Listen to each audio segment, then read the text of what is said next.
बिस्मिल्लाहिर्रहमानिर्रहीम।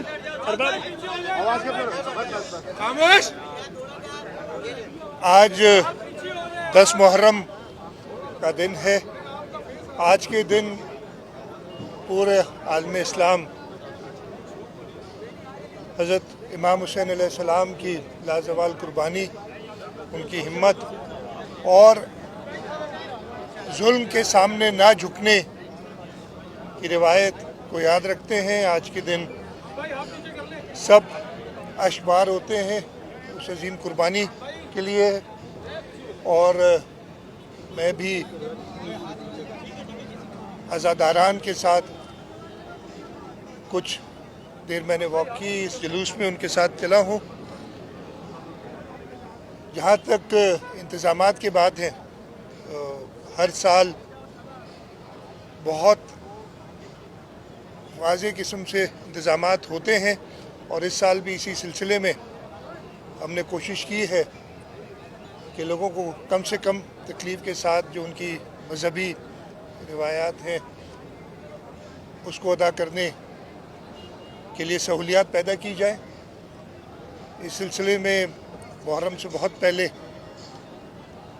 मीटिंग शुरू हो जाती हैं। Commissioner level, deputy commissioner level पे चीफ सेक्रेटरी साहब, आईजी साहब, होम मिनिस्टर साहब, मिनिस्टर लोकल गवर्नमेंट, मेयर साहब, ये सब मीटिंग्स करते हैं और मैंने भी इस सिलसिले में मीटिंग्स की। और कोशिश यही होती है कि जहाँ पे कोताहियाँ होती हैं उनको दुरुस्त किया जाए। और इस साल कोशिश की, और मैं सिर्फ आपको मोटे मोटे नंबर्स बताता हूँ कि इस मुहर्रम में तकरीबन 17,500 से ज़्यादा पूरे सिंध में मजालिस हुई हैं और इनका 30% से ऊपर यानी 6,000 के करीब मजालिस जो हैं वो सेंसिटिव या मोस्ट सेंसिटिव होती हैं, जहाँ पे हमें कुछ ना कुछ सिक्योरिटी के इंतज़ाम करने पड़ते हैं। और ख़ास तौर पे तकरीबन 1400 से ऊपर मजालिस ऐसी होती हैं जो मोस्ट सेंसिटिव करार दी जाती हैं और उस पर पुलिस और इंतज़ामिया अपनी सिक्योरिटी का इंतज़ाम करती है। 4,000 से ऊपर जुलूस निकलते हैं पूरे सिंध में और उसमें भी तकरीबन 10% 400 से ऊपर जुलूस मोस्ट सेंसिटिव होते हैं जिनकी प्रॉपर सिक्योरिटी का अरेंजमेंट किया जाता है। आज के दिन 10 मुहर्रम को तकरीबन 1375 के करीब जुलूस निकलेंगे। 523 ताज़िया प्रोसेशंस हैं और 466 पूरे सूबे में फ्लैश पॉइंट्स जहाँ पे हमें कोई ख़तरा होता है वो डिक्लेयर होते हैं और वहाँ पे पूरी इंतज़ाम होते हैं।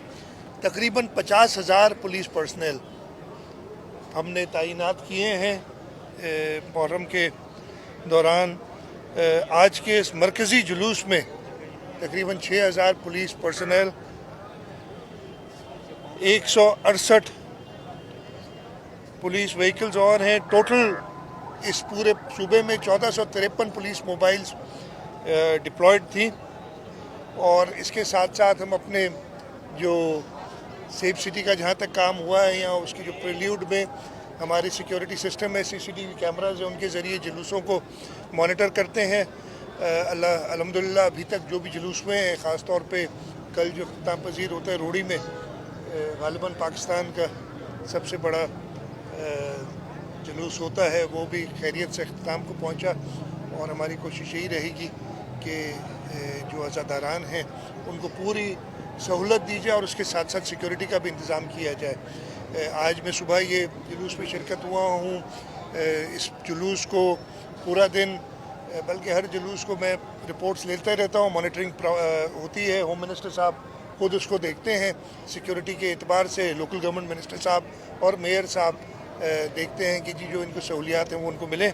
और अल्लाह ताला से ही दुआ होगी कि खैरियत से आज का दिन गुजरे और ये मुहर्रम का आशूरे कर दें। आपकी आज की मौजूदगी के कल परसों तो आपके वज़रा और मेयर साहब वहाँ पर आए थे, एक हादसा और सानिया भी हुआ है, बिल्डिंग गिरी है।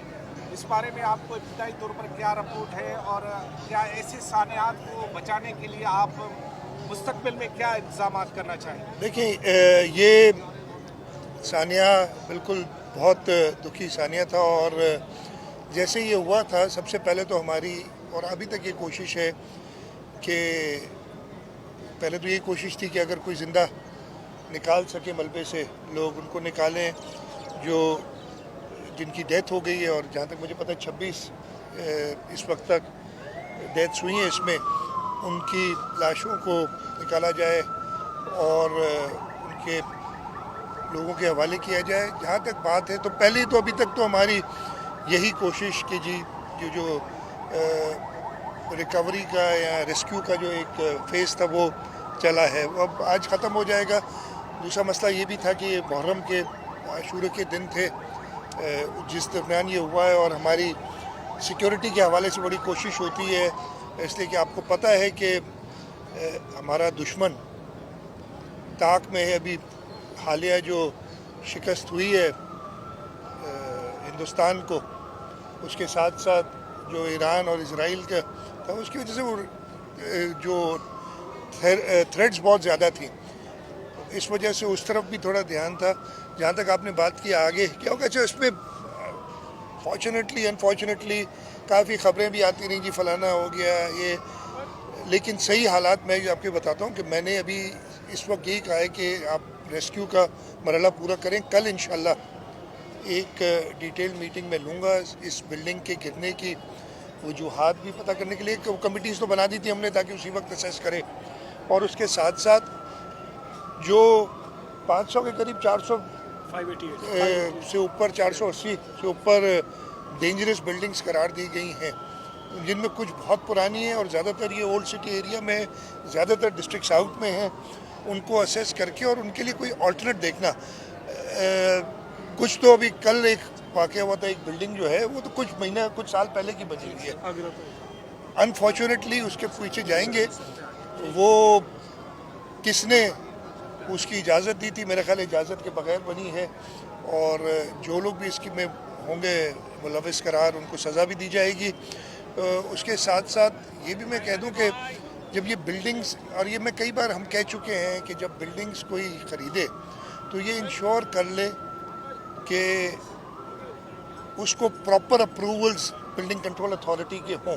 जहाँ तक मुझे पता है कल वाली बिल्डिंग को शायद SPCA के ये जो रात खाली कराई है आगरा ताज में, उस पर अच्छा मज़ामत होती है। वो लोग अब जब लोगों के पास जाते हैं ना, और वो लाइटली सो बेचारे गरीब हैं, लेकिन वो जब फ्लैट अपना उसमें लेते हैं किराए पे या ख़रीदने के लिए, उस वक्त तो ये सारी चीज़ें नहीं देखते कि जी उसके प्रॉपर अप्रूवल्स हैं कि नहीं है।